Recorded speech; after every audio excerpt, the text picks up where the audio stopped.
the pandemic was a different problem in different places. Some regions simply were hit harder than others, and therefore, at least in the beginning, had a bigger problem. So, China was hit very hard. Italy was, the American East Coast was, and some places were simply spared, at least in the first wave. Eastern Europe didn't get hit very hard.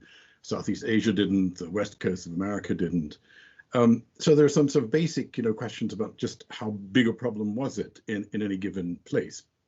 There were places that were simply far away from the sources of contagion, like New Zealand and Australia, or Norway and Finland. There were places that were somewhat apart from the main routes of travel, like Eastern Europe, already mentioned. On the whole, if you're an island, you would do better. New Zealand, Australia, Taiwan, South Korea, arguably an island, Iceland, the Pacific Islands.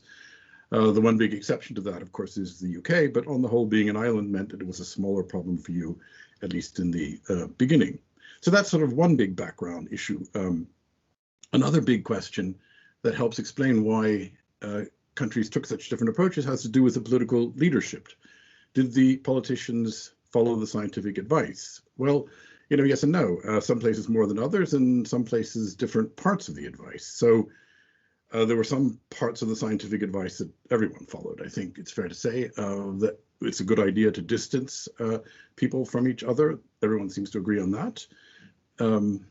Closing public establishments is slightly different. There were varying opinions on that, whether you should close schools, depended on whether you thought that children were major vectors of contagion, and there were different opinions on that. Whether you should recommend masks was also something that opinions differed on. The WHO recommended against using masks in the beginning, but then changed their mind. And in the meantime, countries differed widely on whether they recommended masking up or not. Then you have a question like, is what the politicians are doing consistent? In the US, what we saw was a lot of inconsistency, geographically speaking, with different states taking different approaches because of the federalism of the country. There was no sort of central consistent leadership. You get a bit of the same in the UK with the different nations of the UK imposing different sorts of standards. You also get a fair amount of inconsistency over time with nations switching back and forth between different sorts of tactics. We see that most dramatically in the UK in February, March, where the Tory government sort of volte-faced on whether or not they should sort of impose a more or less drastic shutdown on the economy. So consistency is something that varies a lot too. And then I suppose I would say that above all, what you do is get a lot of variation in terms of the relationship between the political leadership and its public. Do the politicians insist on measures that the public can accept?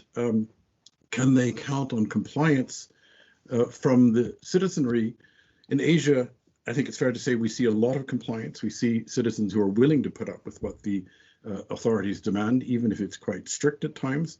But in other places, we see a sort of an inability by the political leadership to feel comfortable with imposing demands. We see that in the UK, we see that in Sweden, where the leadership simply thought that citizens would not sit still for a broad lockdown, and therefore, at least for a while, refused to impose it.